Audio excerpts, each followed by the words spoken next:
Olá pessoal, tudo bem? Vocês já ouviram falar da análise de perfil de investidor? Eu acredito que sim, né? Em toda tentativa de investimento, sempre é abordado o investidor em relação a uma análise de perfil. E sempre se fala muito sobre qual é o seu perfil antes de investir. E isso nada mais é do que uma obrigação das instituições financeiras em relação à identificação para possibilitar a adequada orientação do investidor em relação aos seus investimentos. Né? Mas então assim, o que é o tal do perfil do investidor?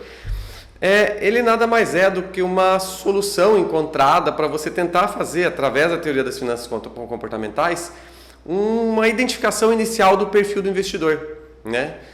No sentido de ajudá-lo a identificar as melhores alternativas de investimento. Só que isso aí tem alguns reflexos também, né? Em relação aos produtos que podem ser indicados ao investidor, né? Quem que precisa responder aos perfis do investidor? Todo investidor, seja pessoa física, seja pessoa jurídica, né? Institucional ou não. Tá?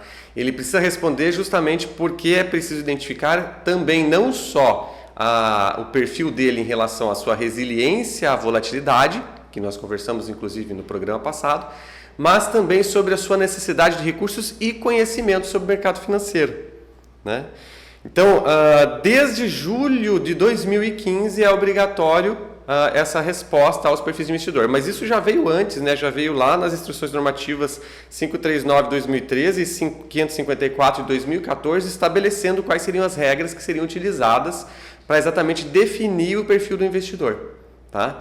E quais são os tipos de perfis disponíveis, né? Hoje aqui a gente faz uma classificação inicial do investidor. Ele fica entre conservador, o moderado ou o agressivo, né? Esses perfis eles vão estar amarrados aos objetivos, né, de investimento, ao conhecimento, à necessidade de liquidez, né, porque existem investimentos que são líquidos, outros não tão líquidos, né? A situação financeira do investidor, né? E, portanto, é uma questão que depende de alguns fatores que são, às vezes, momentâneos, né? E, por isso, é exigido, inclusive, a atualização periódica.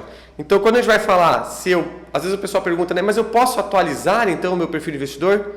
Você não só pode, como você deve, porque o seu perfil muda com o tempo, com o avanço do conhecimento, né? Com o avanço também dos objetivos de vida.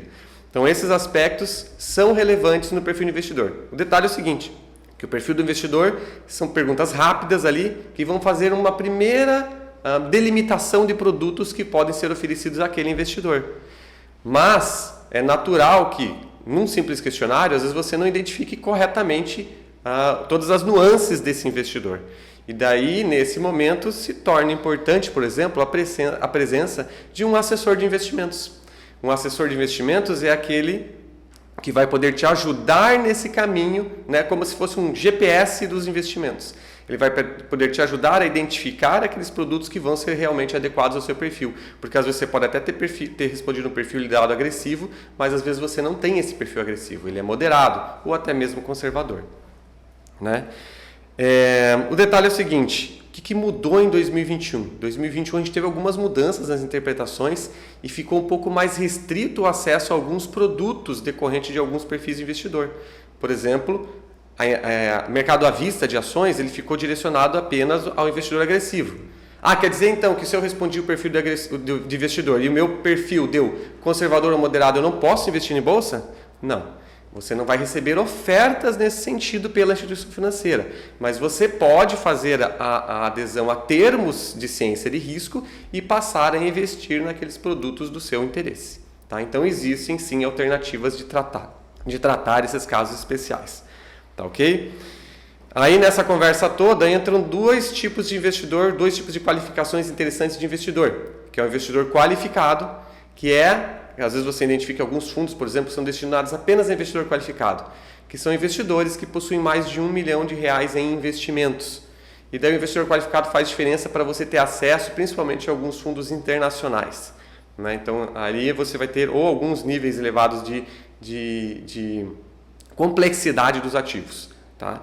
Mas é bastante interessante essa avaliação. Você pode obter também a qualificação de investidor qualificado através de algumas certificações que são reconhecidas pela CVM como válidas. Tá? E além do investidor qualificado, você pode ter o investidor profissional, que daí nesse caso é o investidor com mais de 10 milhões de recursos investidos.